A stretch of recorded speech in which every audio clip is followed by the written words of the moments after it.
Sabe, meus irmãos, tem um tema que tem acompanhado a minha trajetória de vida, tanto como filósofo, como teólogo e, por que não dizer, como administrador também, né?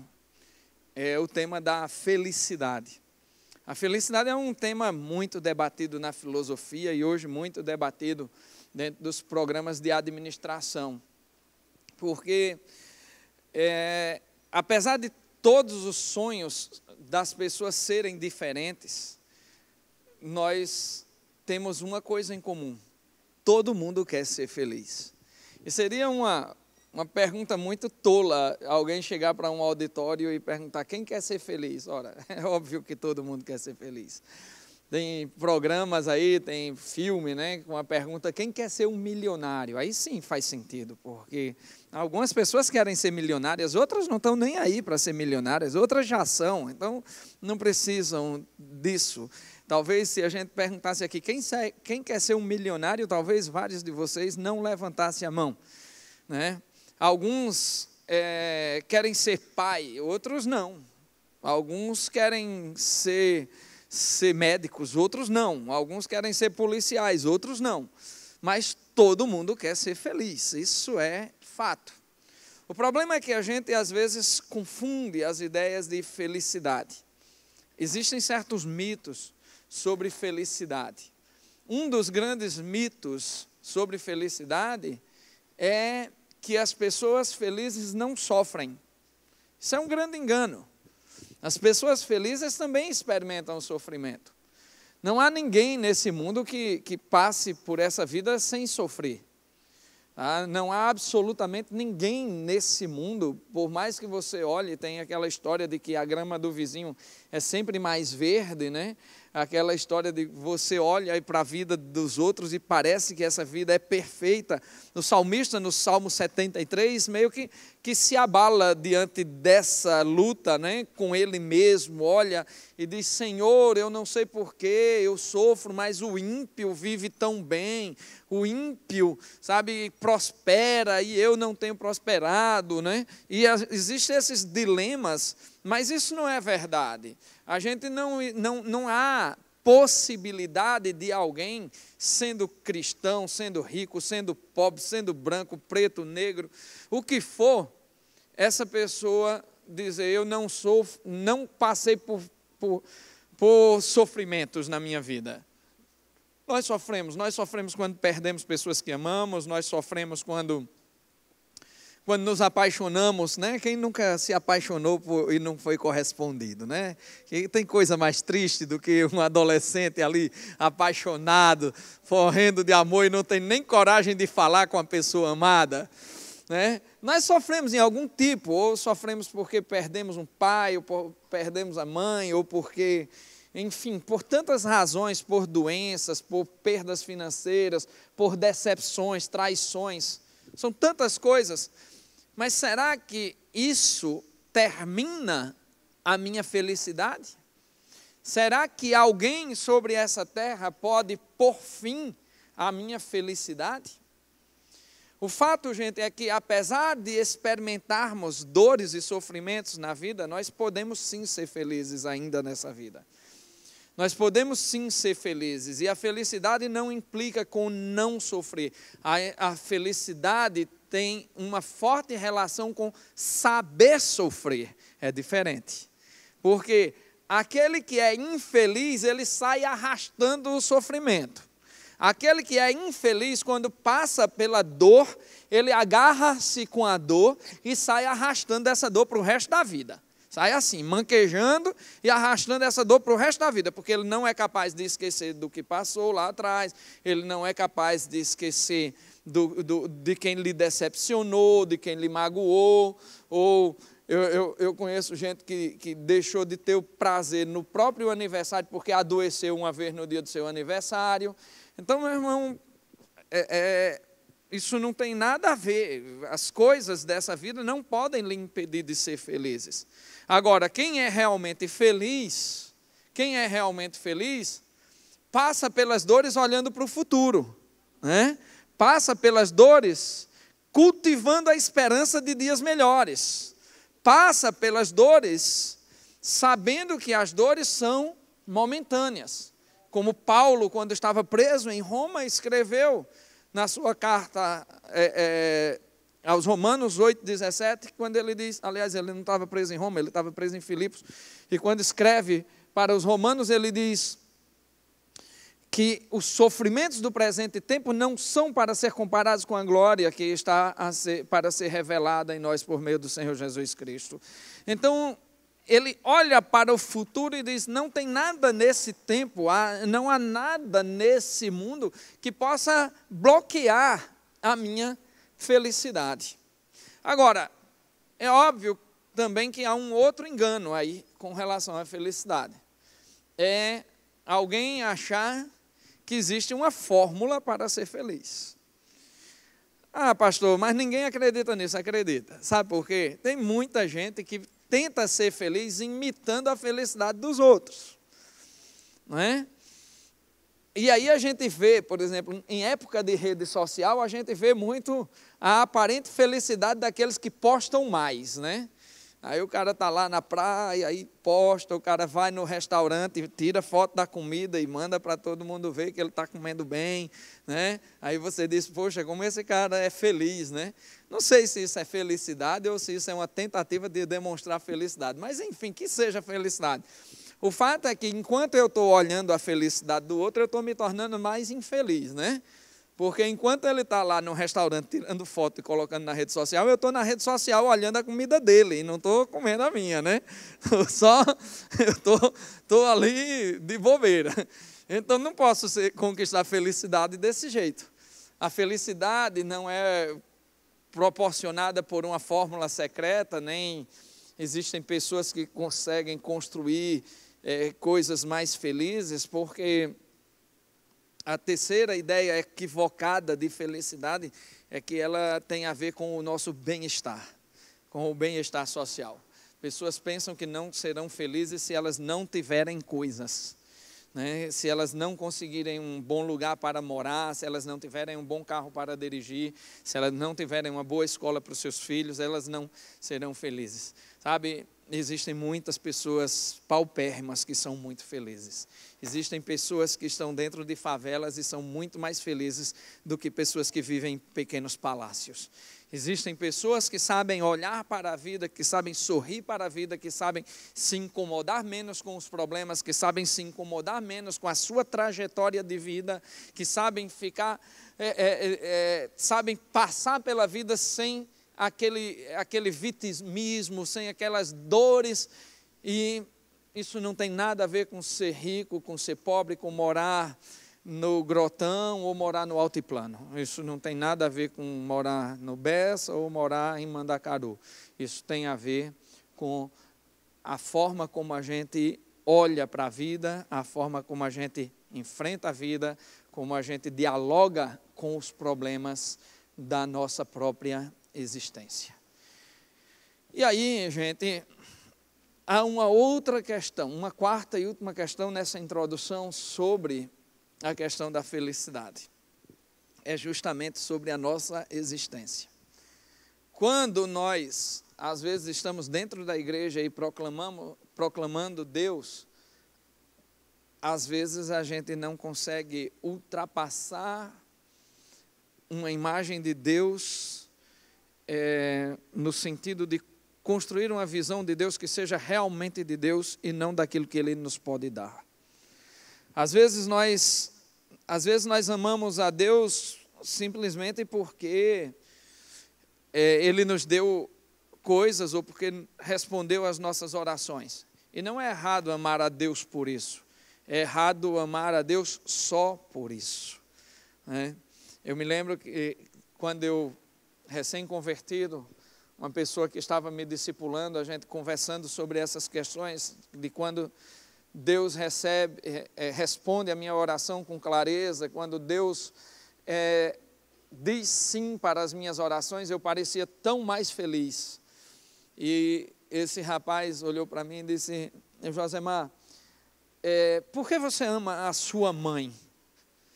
Eu disse: ora, que tipo de pergunta é essa? Eu amo minha mãe porque ela é minha mãe, porque é a pessoa que me deu a vida, Ele fez exatamente. Você ama a sua mãe porque ela é sua mãe e ela lhe deu a vida muito bem. Mas ela lhe deu muitas outras coisas além da vida, não é verdade? Eu digo, é verdade.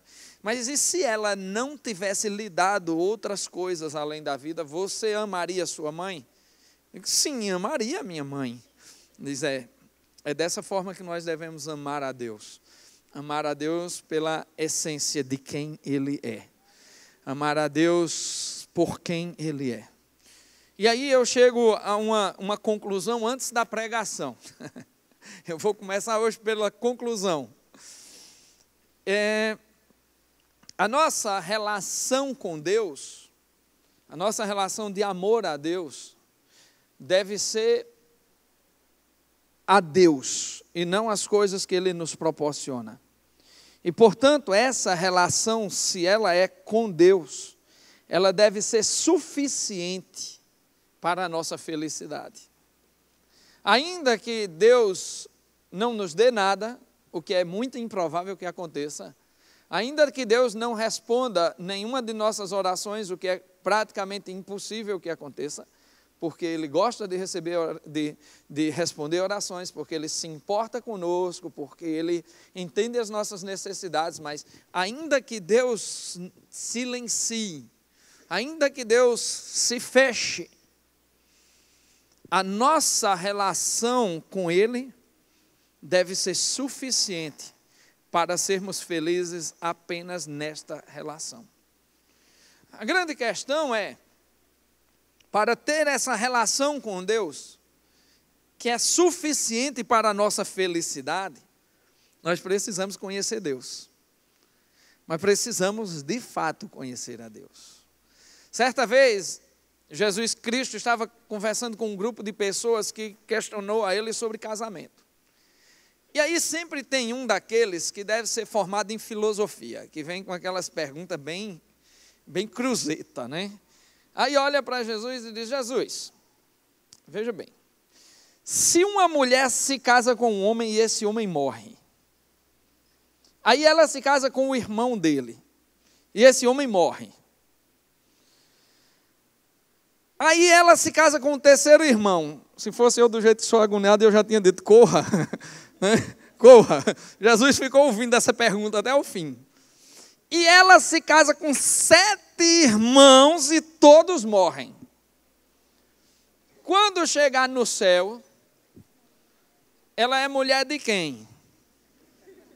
Se fosse lá no sertão, a gente dizia, larga a mão de ser besta, acaba velho, grande besta. Jesus olha e diz, vocês erram porque não conhecem as Escrituras nem o poder de Deus.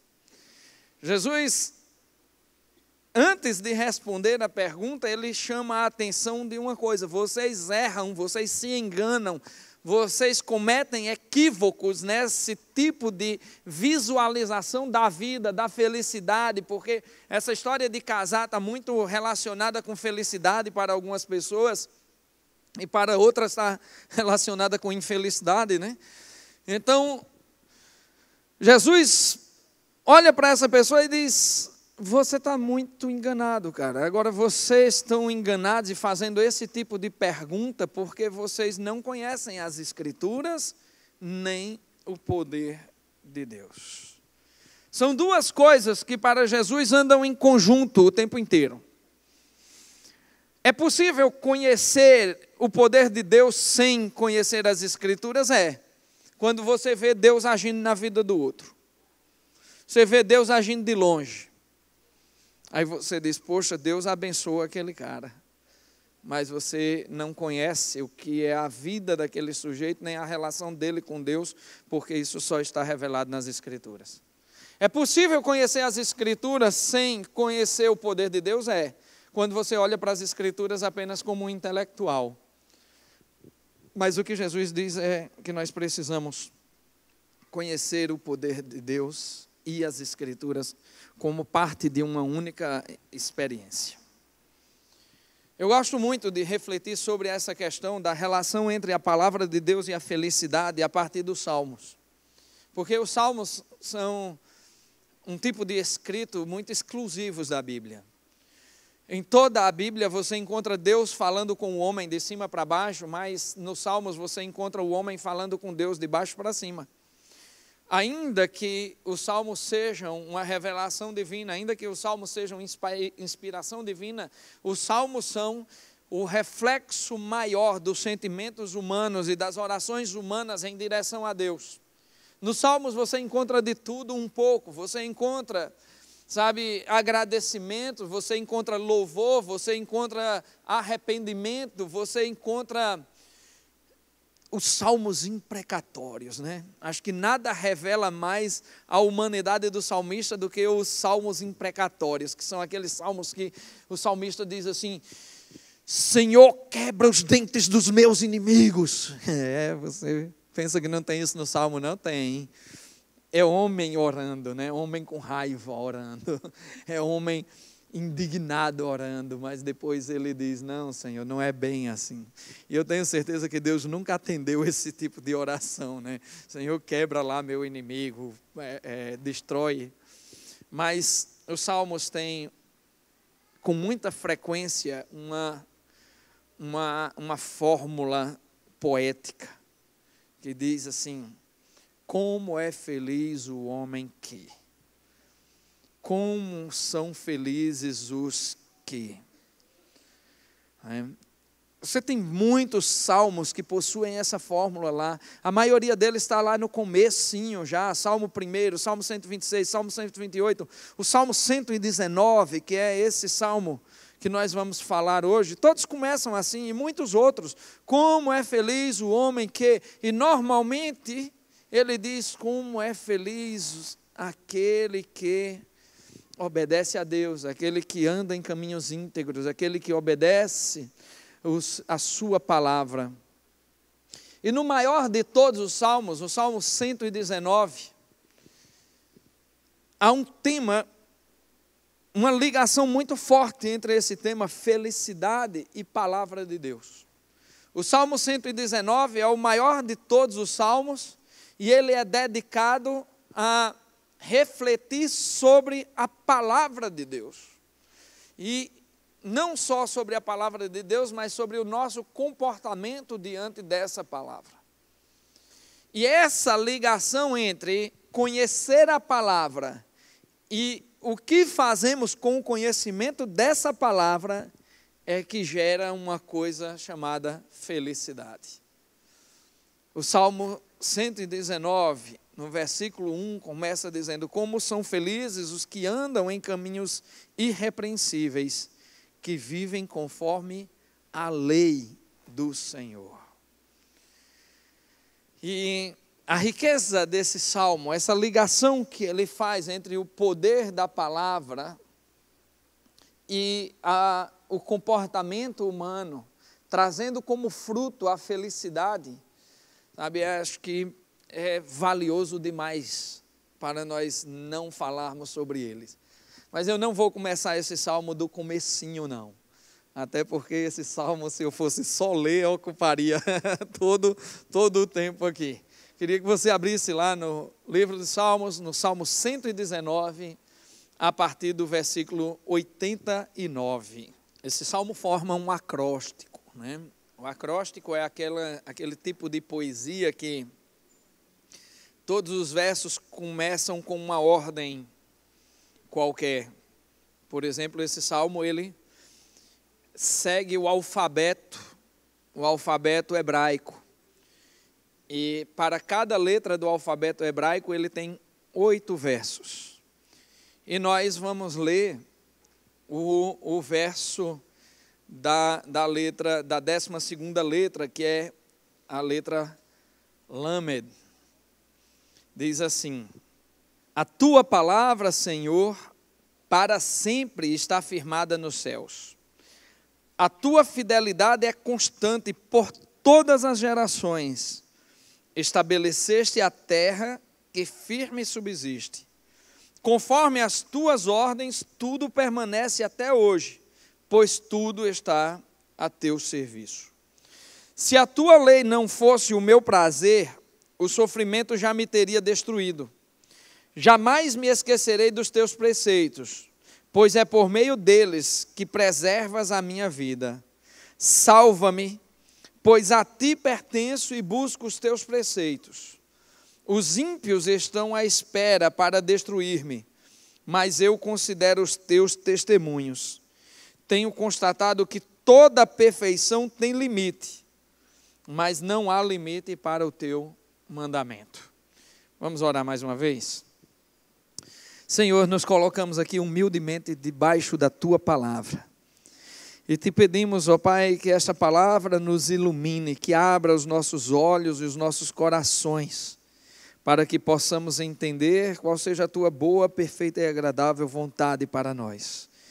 Que tu possas, ó Pai, nos direcionar segundo os caminhos que tu desejas e nos encher da presença do teu Santo Espírito. É assim que te oramos, no nome santo de Jesus. Amém. Essa palavra, esse trecho da palavra, melhor dizendo,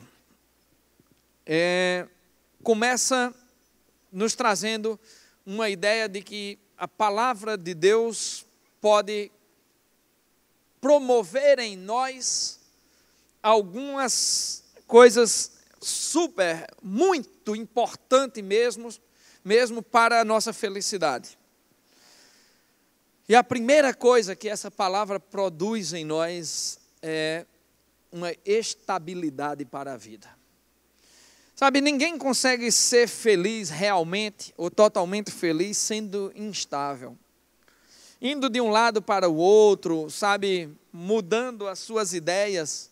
E aqui essa palavra diz assim: a tua palavra, Senhor, para sempre está firmada nos céus.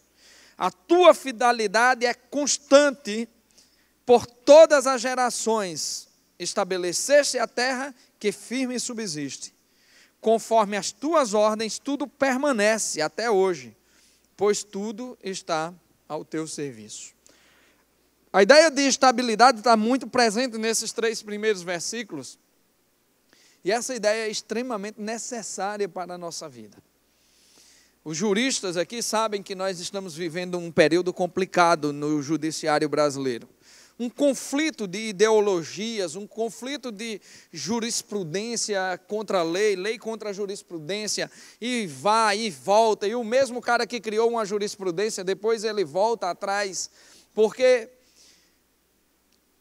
antes de querer satanizar qualquer um da justiça ou do legislativo, eu quero dizer que essa é uma tendência humana, como diria Nietzsche, demasiadamente humana. Uma tendência de sermos instáveis nas nossas colocações, instáveis no nosso pensamento. Sabe por quê? Porque a nossa capacidade de enxergar a vida é sempre limitada, sempre pequena. Quando a gente olha para... Eu estou tomando aqui alguma coisa da lei como exemplo, só para a gente ter uma referência, mas isso serve para muitos aspectos de nossas vidas. Até 2003, se eu não me engano, quando mudou o Código Civil brasileiro, ainda havia uma previsão de dote quando a gente casava. Eu casei um pouquinho depois desse Código de 2003, rapaz, não tive direito a ganhar o dote da minha esposa. Fiquei indignado com esse negócio.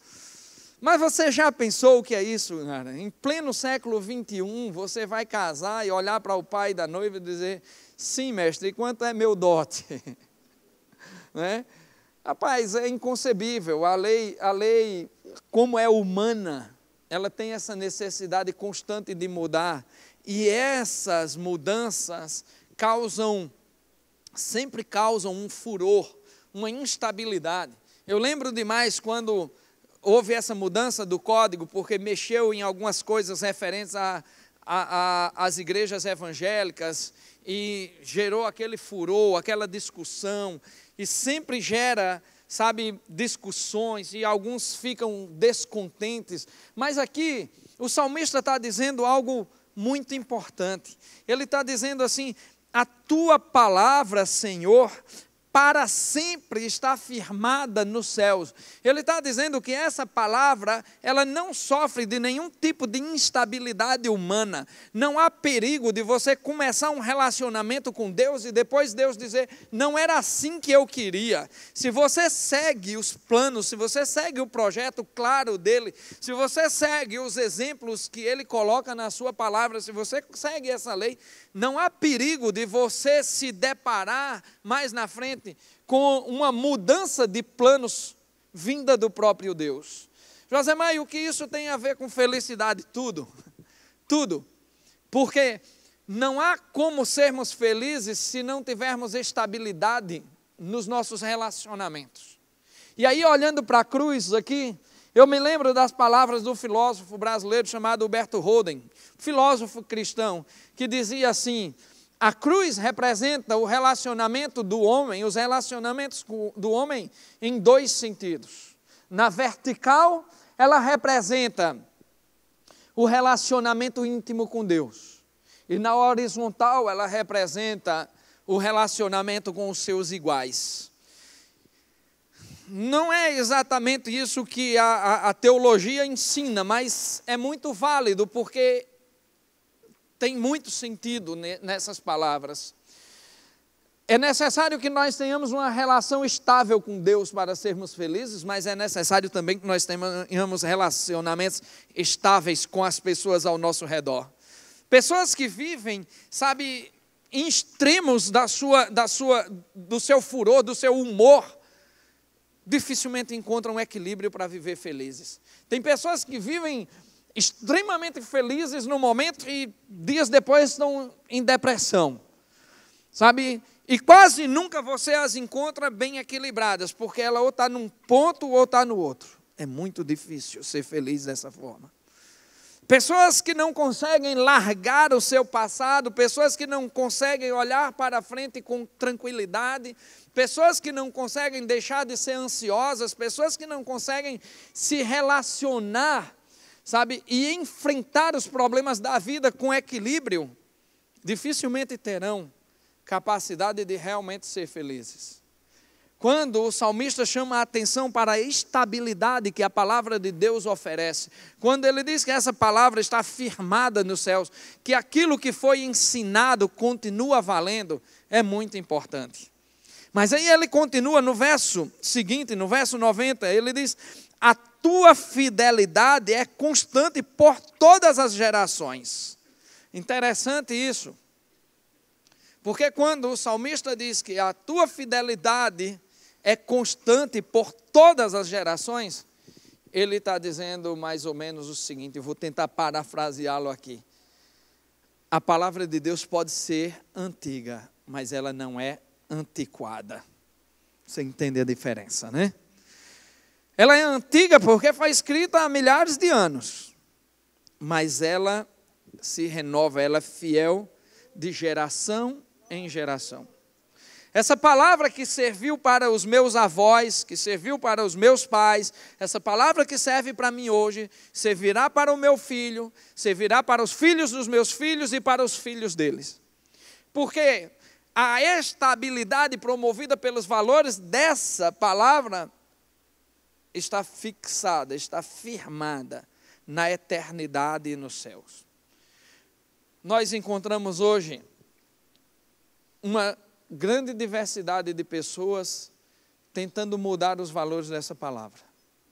Já vi vários movimentos no Brasil e fora do Brasil dizendo que a Bíblia não serve mais para o nosso tempo.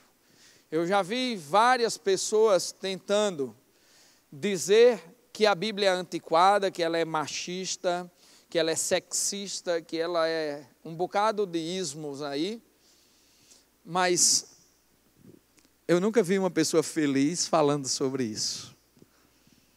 Eu vi pessoas rancorosas falando sobre isso, pessoas com desejo de violência falando sobre isso, pessoas altamente vinculadas ao vitimismo das suas próprias experiências falando isso, mas eu nunca vi pessoas realmente de bem com a vida falando que a Bíblia não serve mais para o nosso tempo. O que o salmista está dizendo é que esta palavra que orientou os antepassados, ela continua viva e eficaz de maneira suficiente para orientar a nossa geração e as gerações vindouras. Que o que está escrito nela não foi fragilizado pelo tempo, porque são princípios divinos. E que se nós a obedecermos, nós encontraremos sim caminho de paz, caminho de alegria, caminho de bem-estar dentro de nós. Encontraremos relacionamento com Deus e também relacionamento com o próximo. Encontraremos equilíbrio na vida social. E as coisas de fora nos afetarão bem menos. Essa ideia de que tudo precisa mudar por causa das coisas que eu sofri, das coisas que eu passei, essa ideia de que a minha opinião vale mais do que a de todo mundo, de que a minha militância é melhor do que a militância de todo mundo, essas ideias nunca trouxeram felicidade para ninguém. A palavra diz a respeito dela mesma que essa fidelidade dura de geração em geração, que não fica obsoleta, que não fica antiquada, que não fica anacrônica. Essa palavra tem validade para todo o tempo, todo o tempo. E o salmista vai além, quando ele diz: estabeleceste a terra que firme subsiste, com as tuas ordens tudo permanece até hoje, pois tudo está a teu serviço. E eu gosto dessa parte, porque o salmista relembra de uma coisa aqui, que foi por meio da palavra que Deus criou o mundo. Foi por meio da palavra que Deus criou tudo que nele há. Foi por meio da palavra que Deus estabeleceu todas as coisas, e é por meio da palavra que Ele sustenta todas as coisas. Essa palavra que foi válida quando Ele disse: haja luz e houve luz. Essa palavra que foi válida quando Ele disse: haja separação entre a terra e a água, e houve essa separação. Essa palavra que foi útil e verdadeira e real quando Ele disse: faça-se, e tudo se fez. Essa palavra ainda é a palavra que sustenta o universo criado. Ele fez a terra e tudo que nela há, mas por meio da sua palavra, Ele sustenta a existência. Ele sustenta as relações humanas, Ele sustenta as sociedades, Ele sustenta as nações, Ele sustenta os povos de todos os lugares. E mesmo aqueles povos que não são cristãos, em algum ponto, eles encontram valores cristãos que o sustentam. Porque sem esses valores é impossível que a sociedade vá adiante. Quando você olha para a palavra de Deus e vê coisas que o mundo chama de machistas, eu digo que sem esse machismo da Bíblia, o mundo não subsistiria. Porque quando as pessoas dizem: a Bíblia é machista porque manda a mulher se submeter ao marido. Aí eu fico olhando. Você conhece o texto, amigo? O texto de fato diz à mulher: sejam submissas aos seus maridos. E ser submissa significa procurar com ele o mesmo caminho. Significa andar junto. Significa ser apoiadora, ser auxiliadora. Significa não causar divisão dentro da sua casa. Isso é ser submissa. É não causar problema, não causar divisão, não causar contenda. É seguir exatamente o mesmo caminho. E para onde vai uma família onde o marido quer ir para um lado e a mulher só quer ir para o outro? Me diga para onde vai. Mas essa mesma palavra diz assim: maridos, amem as suas esposas como Cristo amou a igreja e tragam-nas santas, imaculadas e irrepreensíveis diante de mim. Aí, meu amigo, aí me diga uma coisa: se os homens de uma nação obedecem essa palavra e amam as suas esposas, respeitam suas mulheres como Cristo ama a igreja, se esses homens se preocupam preocupam com a santidade de suas esposas, se esses homens se preocupam em apresentar essas mulheres como santas, imaculadas e irrepreensíveis diante de Deus, a gente ia precisar de delegacia da mulher, ia? Diga aí para mim. Ia precisar de uma delegacia da mulher? Não ia não, né? Pais, não aborreçam os seus filhos, diz a palavra de Deus. Filhos, honrem pai e mãe, porque esse é o primeiro mandamento com promessa: terão longa vida. Se os pais respeitassem e honrassem os seus filhos, se os pais cuidassem dos seus filhos, como a Bíblia diz, se os pais não provocassem a ira dos seus filhos, se os pais amassem os seus filhos, se os pais educassem os seus filhos, se os pais acompanhassem os seus filhos, nós não precisaríamos de delegacia de infância e juventude. Nós não precisaríamos de presídios específicos para adolescentes. Nós não teríamos cadeias abarrotadas de marginais. Não, nós não teríamos. Sabe, se os filhos honrassem seus pais e suas mães, como a palavra de Deus diz, tinha um bocado de jornalista desempregado aí, né? Tem uns jornalistas que passam o dia mostrando as desgraças de pai contra filho, filho contra mãe, marido que bateu em esposa, menino que usa droga, né? Estaria tudo desempregado agora. Não, estaria desempregado não, estariam dando notícias boas, fazendo coisas diferentes, talvez crônica esportiva. Mas o mundo seria diferente se as pessoas olhassem para essa palavra com mais respeito. Se os cristãos propalassem e vivessem mais essa palavra com o zelo que ela merece. Essa palavra é caminho para a felicidade. Essa palavra é construção de estabilidade social, de estabilidade relacional, de estabilidade familiar.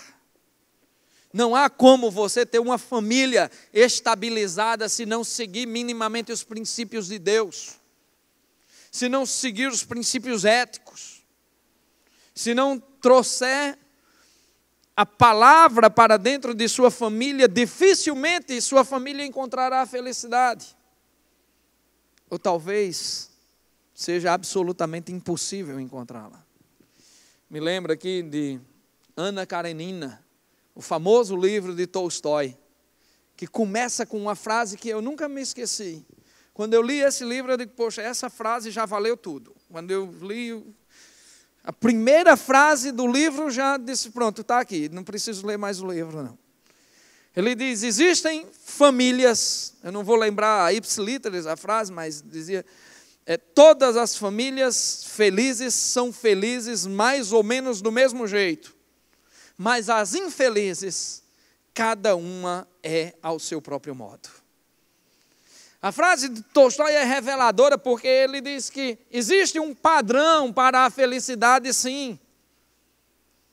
Existe um padrão. Quando você está dentro desse padrão de relacionamento, de obediência, de amor, de cumplicidade, de respeito, de temor a Deus, quando você está dentro desse padrão que o salmista vai mostrando aqui, você está largamente encaminhado para ser feliz.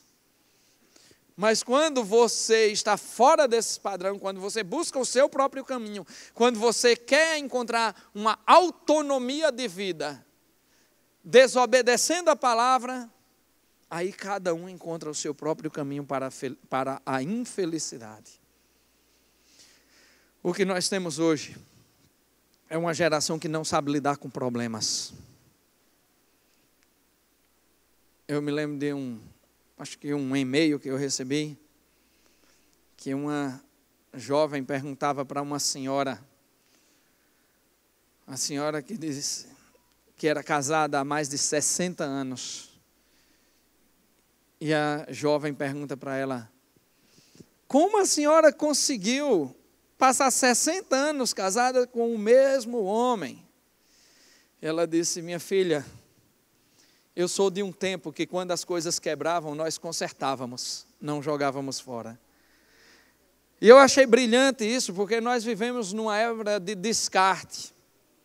Quando nossa televisão quebra, a gente joga fora, porque é mais viável comprar outra.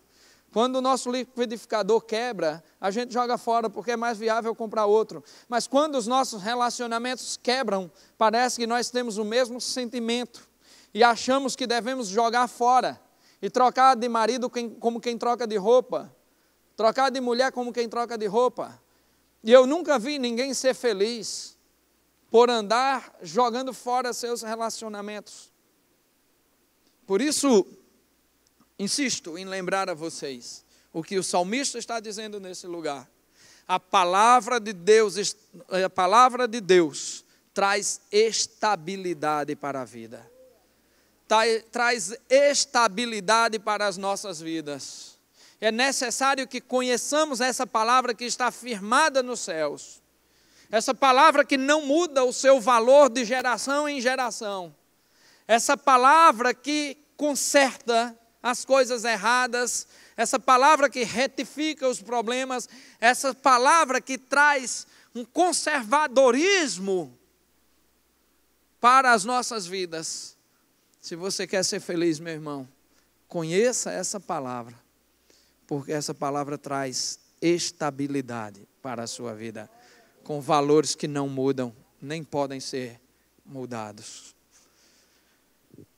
No versículo 92 e 93, ele diz assim: se a tua lei não fosse o meu prazer, o sofrimento já me teria destruído. Jamais me esquecerei dos teus preceitos, pois é por meio deles que preservas a minha vida. Se essa palavra traz estabilidade, ela também traz sustentação e alívio. Sabe, o que mais me encanta nesse versículo é quando ele diz: se a tua lei não fosse o meu prazer, o sofrimento já me teria destruído.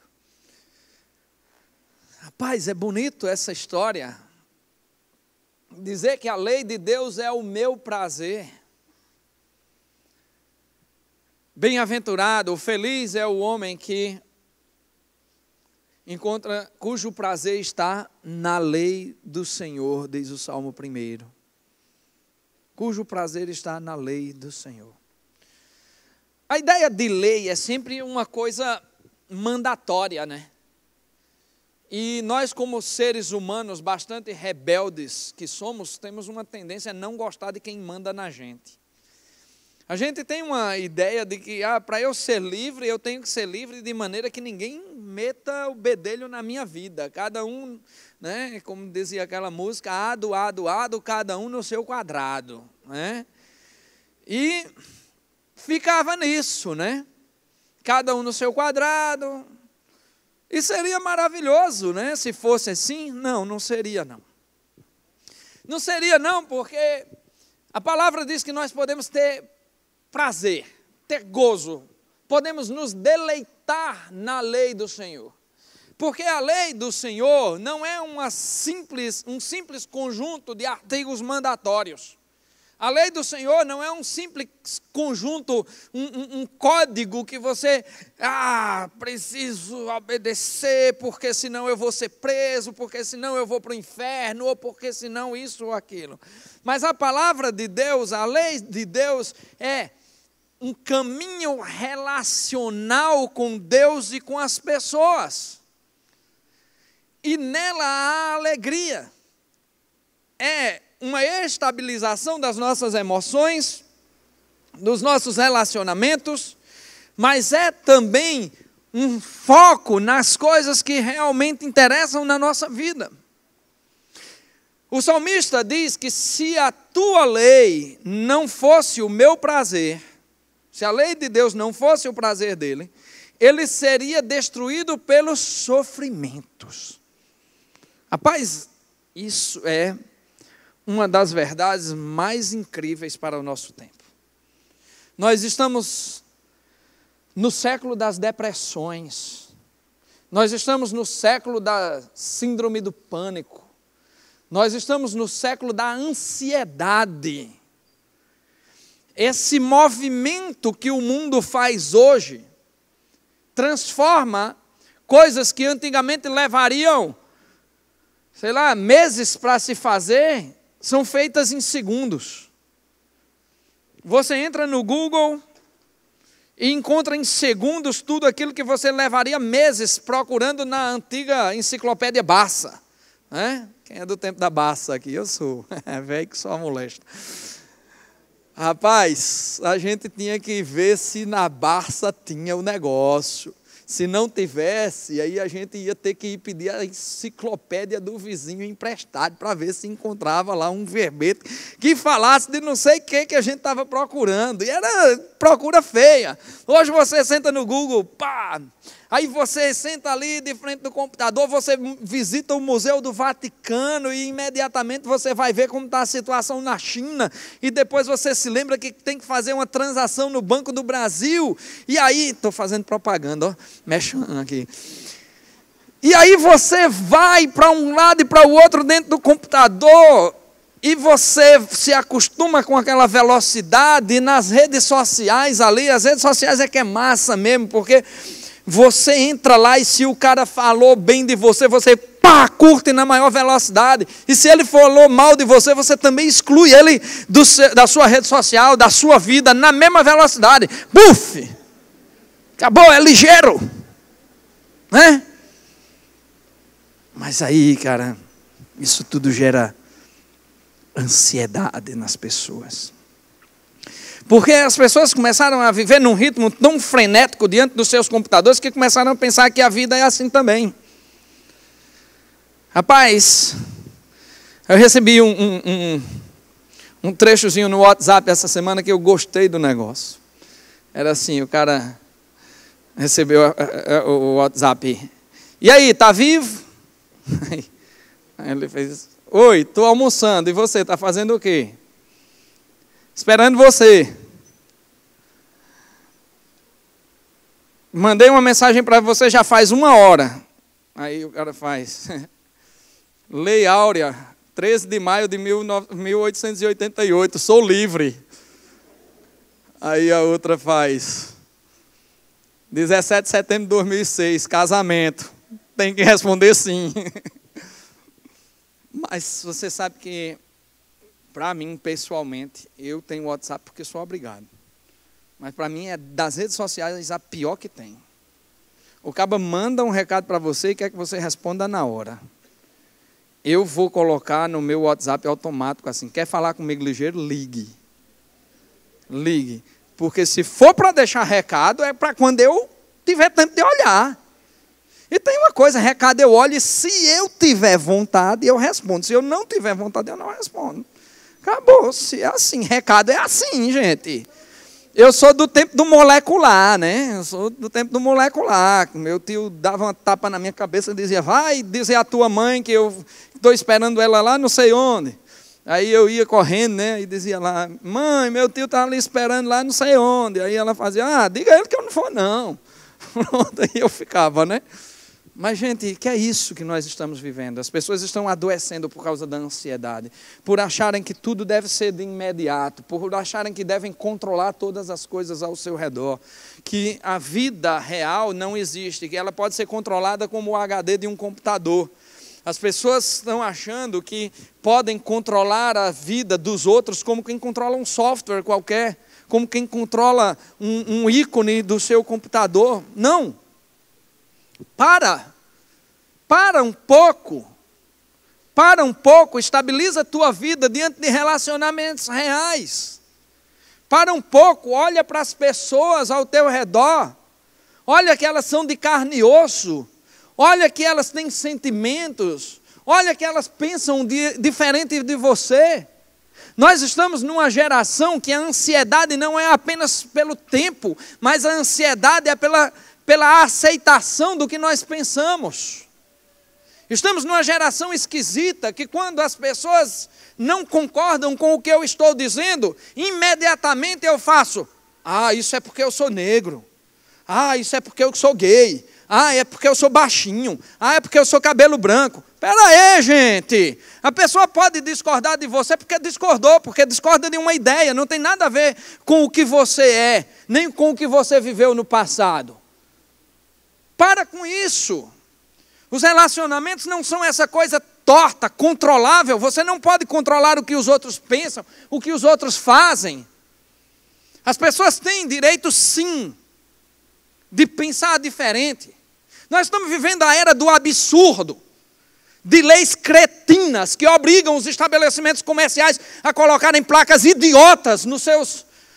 Sabe, me desculpe se alguém não concorda, porque eu dividi o mundo já como Ariano Suassuna, em quem concorda comigo e quem está errado. Certo? O cara está falando de tolerância, né? Mas, gente... O cara está falando de tolerância e mete o pau para cima, a sapata para cima. Mas, pelo amor de Deus, gente, pensa se faz sentido obrigar as pessoas a colocar placas dentro de um estabelecimento, sabe, para defender um grupo. Pensa se faz sentido isso. Pensa se faz sentido esse tipo de coisa. Não tenho nada contra, particularmente, os grupos, não. Sabe, pelo contrário, eu acho que todo LGBT tem direito de ser o que ele é. Certo? Como eu tenho o direito de dizer que é pecado. Mas ele tem direito de ser o que é. E eu nunca deixei de ser amigo dos meus colegas LGBT da universidade, dos meus alunos LGBT. Nunca deixei de respeitá-los, de abraçá-los, de amá-los. Mas eu também nunca deixei de dizer, você precisa largar isso, porque você está vivendo no pecado. E isso é a verdadeira amizade. Essa é a verdadeira amizade. Sabe por quê? Porque quando eu finjo que concordo sem concordar, eu não sou teu amigo. Eu estou dizendo, vai para o inferno sozinho. Vai para o inferno sem eu te dizer nada. Para com isso, nós não temos que ter concordância das coisas. Nós não podemos controlar as pessoas. Nós não podemos controlar o que elas sentem, o que elas pensam, o que elas fazem. Pessoas são pessoas. E todas as vezes que nós tentamos controlar as pessoas, controlar o tempo, controlar o passado, controlar coisas que não conseguimos controlar, nós adoecemos. Estamos vivendo, como eu já disse, uma era muito esquisita. Uma era de tentativa de controle absoluto das coisas, e quando nós nos deparamos com a nossa incapacidade de controlar tudo que nós queremos controlar, nós adoecemos.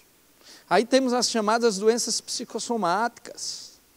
Aí é nego com depressão para todo lado, é nego com crise de síndrome do pânico, com crise de pânico, sabe? É nego com todo tipo de doença, porque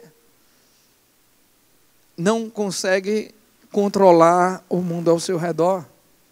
Nós precisamos aprender a lidar, não só com as diferenças, mas precisamos aprender a lidar com os desafios da vida. Precisamos aprender a lidar com o sofrimento, porque feliz não é quem sofre, feliz é quem sabe viver com o sofrimento.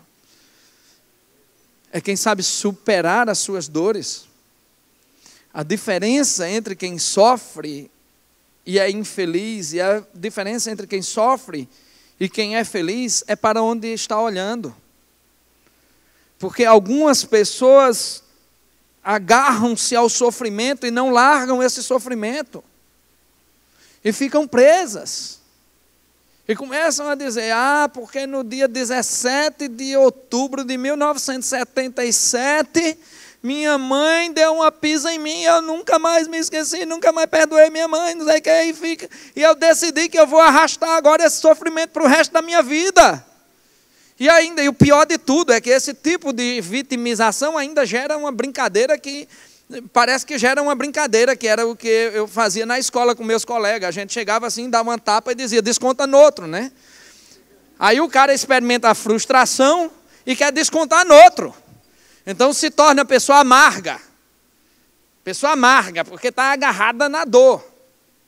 Mas a pessoa feliz não.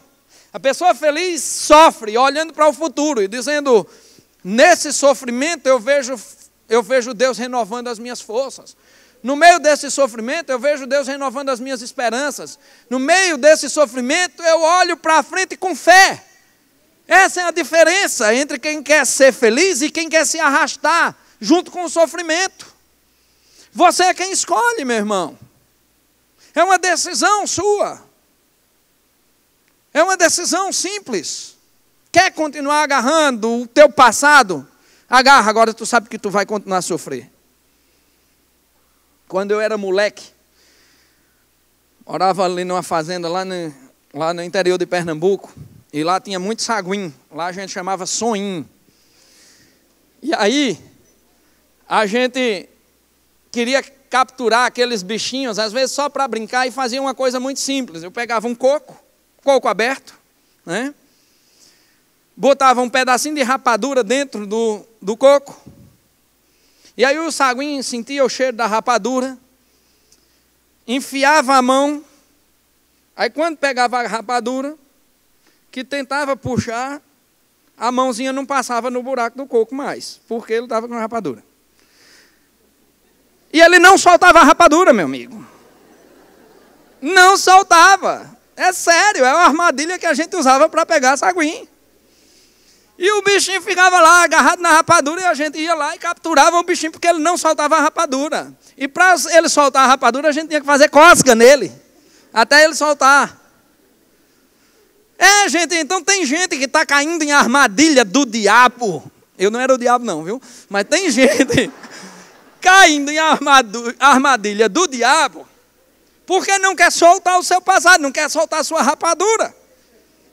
Então eu digo a você, meu irmão, se tem uma rapadura atrapalhando tua vida, solta a danada da rapadura e vai ser feliz. Não fica preso. Não fica preso lá atrás, naquilo que te machuca tanto, que te fere, naquilo que traz amargura para a tua vida. Para que isso? O salmista diz com tanta beleza e com tanta clareza: se a tua lei não fosse o meu prazer, o sofrimento já teria me destruído. Eu teria sido destruído pelo sofrimento. Todos nós sofremos, mas quando encontramos na lei do Senhor o gozo do relacionamento, quando encontramos em Deus o gozo da espiritualidade, o gozo de saber que não são as agruras da vida que me derrubam, quando eu olho para Deus e sei que no meu puro relacionamento com Ele, ainda que Ele me dissesse não para todas as coisas, ainda que, sabe, como Abacuque diz, ainda que falte o fruto da videira, ainda que não haja gado no curral, eu louvarei ao Senhor, o Deus da minha criação. Porque, gente, é no relacionamento com Deus que eu encontro força para continuar, para ser feliz. Por isso ele diz: se a tua palavra, se a tua lei não fosse o meu prazer. Rapaz, essa coisa que o salmista diz aqui é tão linda, é tão importante, porque ele ultrapassa aqueles limites lá do Salmo 1, quando ele diz de maneira normativa, quando ele diz assim: olha, tenha a sua alegria na lei do Senhor. Não, aqui ele está dizendo: se a tua lei não fosse o meu prazer. É tão natural para ele que a lei de Deus seja o prazer da vida dele. E ele entende que esse prazer voltado para o Senhor dá um novo foco para a mente dele. Gente, o sofrimento sequestra a mente da gente. Sequestra. Quando a gente está passando por dores, por decepções, por momentos difíceis, a mente da gente é sequestrada. A gente foca tanto naquilo ali, que aquele troço aumenta. Por isso que algumas pessoas adoecem. Por isso que muitas pessoas adoecem. Por isso que eu adoeci. Eu tive 7 anos de crise de pânico. E era uma coisa terrível na minha vida, um mal que eu não desejo para ninguém. Eu tive consequências disso. Vitiligo, sabe? Eu tenho uma doença psicossomática aqui no pé também. Como consequência desse desejo de controlar o mundo. desse desejo de controlar as coisas ao meu redor, e tudo isso só me destruía. E quando eu me dou conta de que o bem mais precioso que eu tenho é uma relação pura e íntima com Deus, quando eu retirei a minha mente, quando eu consegui libertar a minha mente que estava sequestrada pelas dores, eu me transformei como pessoa. Eu fui curado das coisas. Sabe, eu cheguei a tomar remédio para antidepressivo, ansiolíticos. Mas eu tomei durante 15 dias. O que me libertou foi uma palavra de alguém que olhou para mim e disse: Josemar, você não está morrendo, meu filho. Você não está morrendo. Acredite no óbvio. Liberte a sua mente desse problema que você está vivendo. E quando eu saí, eu percebi que minha mente estava sequestrada pelo sofrimento.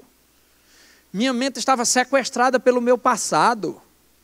Minha mente estava sequestrada pela dor.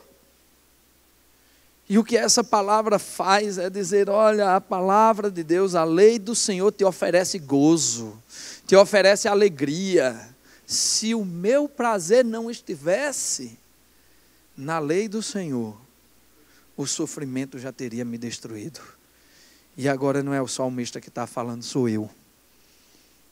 Porque por experiência própria, eu sei o que é ter uma mente sequestrada pelo sofrimento. E sei o que é ser liberto disso para a glória de Deus. Eu não quero mais ter controle da minha vida. Eu quero que Deus controle a minha vida. Eu quero que em cada momento, em cada decisão, o Senhor, meu Deus, esteja adiante. Eu precisei mudar o foco da minha existência. Às vezes eu estou orando e digo com muita gratidão a Deus: Senhor, obrigado por tudo que Tu tens me dado, por tudo que Tu tens me feito. Às vezes eu abraço meu filho e fico ali quase que chorando de alegria, porque a gente lutou tanto. Quase 8 anos tentando ter aquele moleque, e hoje ele é, sabe, a alegria lá de casa, correndo, pulando, dançando. Dança igual ao pai, assim. Como é bom. Como eu agradeço a Deus pela minha esposa, mulher sábia, fiel, mulher que está comigo para tudo. Como eu agradeço a Deus pela minha família, pela família da minha esposa. Agradeço a Deus pelo lugar onde eu moro, pelo carro que eu tenho, por tudo. Mas eu lendo esse salmo, eu estava pensando: e se eu perder tudo isso? E se eu perder tudo isso? Jó perdeu todas as coisas. Será que Jó se tornou um homem infeliz? Se eu perder tudo isso, eu quero ter capacidade de descansar no meu Deus. Porque eu estou cada vez mais convicto de que nada, nem ninguém nesse mundo pode interromper a minha felicidade. Porque a minha felicidade não está centrada no materialismo de uma vida de conquistas.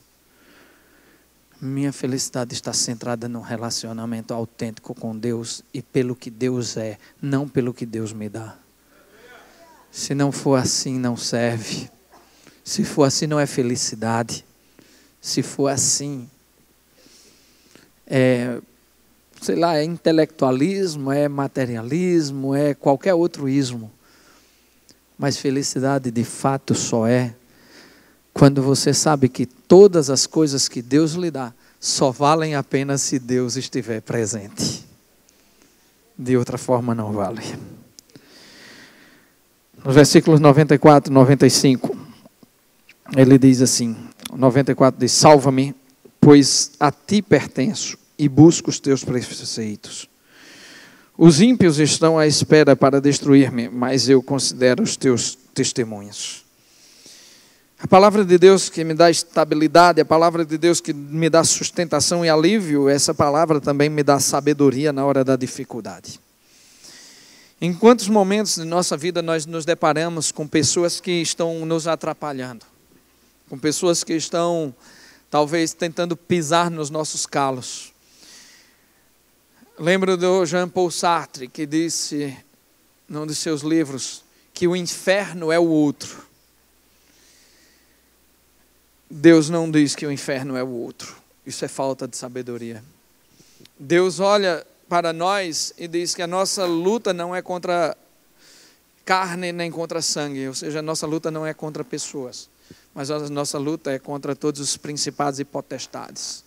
Nossa luta é espiritual, nossa guerra é espiritual, nossa sabedoria deve se voltar para um relacionamento íntimo com Deus, de maneira que nós possamos olhar as outras pessoas não como inimigas, mas como pessoas que talvez sejam vítimas dos inimigos, sejam utilizadas pelo inimigo. Nesse ponto eu quero dizer assim que saber perdoar é importante, mas saber não criar mágoas, não criar ódio, é muito mais valioso. Nós vivemos na geração dos haters, dos odiadores, né? Seria uma tradução. Cara, nossa geração está muito louca. Nossa geração é doente psicologicamente, nossa geração é ansiosa, nossa geração é cheia de pessoas que se odeiam sem se conhecer por causa de divergência de opinião. Nossa geração se afastou tanto da cruz do Calvário que não consegue olhar para os outros, que não consegue sentir a dor do outro, que não consegue se envolver com o outro. Nossa geração perdeu a sabedoria divina. A nossa geração começou a olhar mais do que qualquer outro, para o próprio umbigo, sem querer olhar para quem está ao seu redor. A nossa geração talvez seja uma das mais egoístas de todos os tempos, ou uma das que mais faz o egoísmo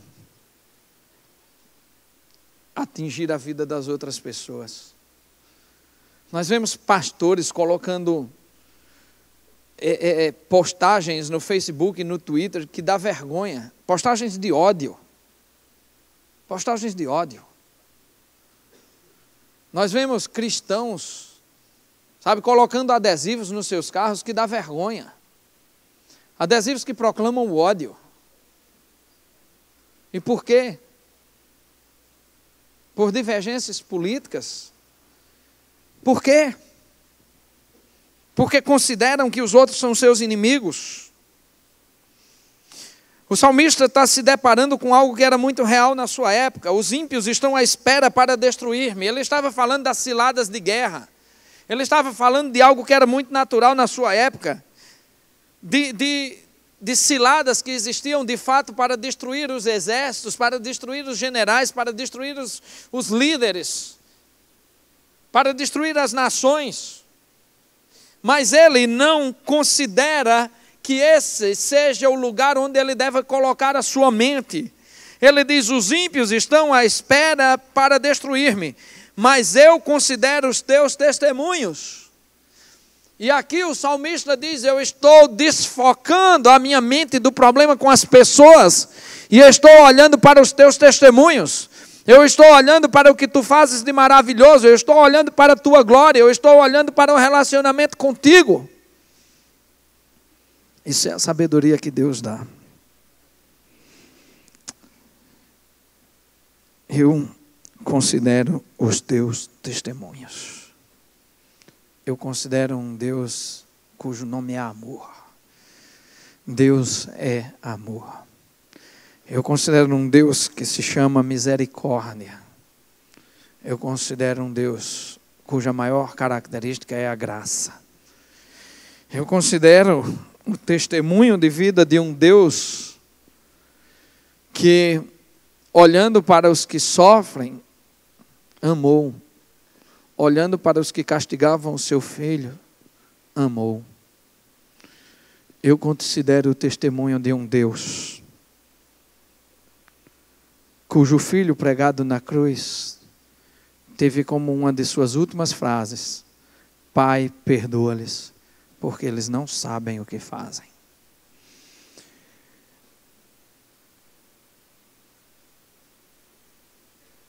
E por último, ele diz assim: tenho constatado que toda perfeição tem limites, mas não há limites para o teu mandamento. Que coisa linda, uma palavra que me estabiliza, uma palavra que me sustenta, uma palavra que me dá sabedoria, agora uma palavra que me faz perceber que nada que eu reputo por verdadeiro, maravilhoso, que nada que eu reputo por perfeito, seria tão perfeito quanto os mandamentos de Deus. Às vezes nós pensamos que nossa vida é perfeita e achamos que nós somos felizes porque nossa vida é perfeita. Quando nós nos deparamos com Jó, no início do livro, nós encontramos um homem muito rico. Um homem que tinha bois, ovelhas e jumentos. Um homem que tinha imóveis, que tinha muitos filhos, que tinha tudo o que queria. E sabe, aquele homem era fiel a Deus. E essa fidelidade gerou um conflito cósmico.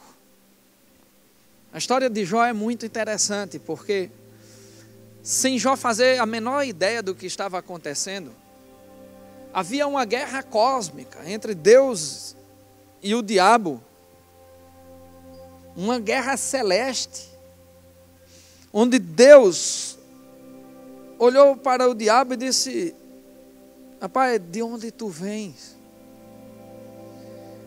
E o diabo disse: eu venho de rodear o mundo. E Deus pergunta: você viu o meu filho Jó? E o diabo sagaz, com as suas ideias mentirosas sobre felicidade, sobre a obediência, sobre relacionamento com Deus, olha e diz: ah, Deus, é muito fácil você querer o testemunho de Jó. Jó tem tudo o que quer. Jó é rico. Jó tem esposa.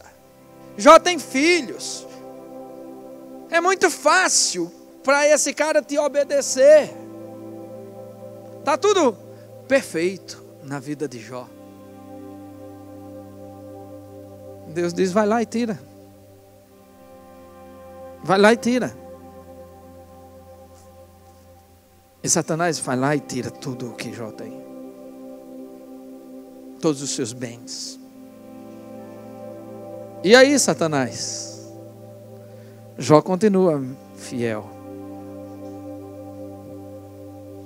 Ah, mas Jó ainda tem seus filhos, tem família. Vai lá, Satanás.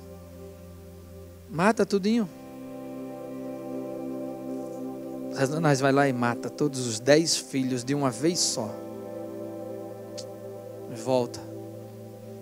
E aí, Satanás? Ele continua me sendo fiel. Ah, mas ele ainda tem saúde. Vai e tira, Satanás. Vai e tira a saúde dele. E Jó se torna uma ferida só. Dos pés à cabeça, Jó é uma só ferida.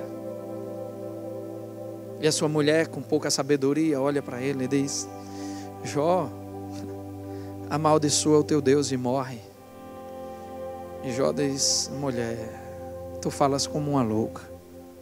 Deus deu, Deus tomou. Louvado seja o nome do Senhor. Não era o que Jó tinha. Não era o que Jó possuía.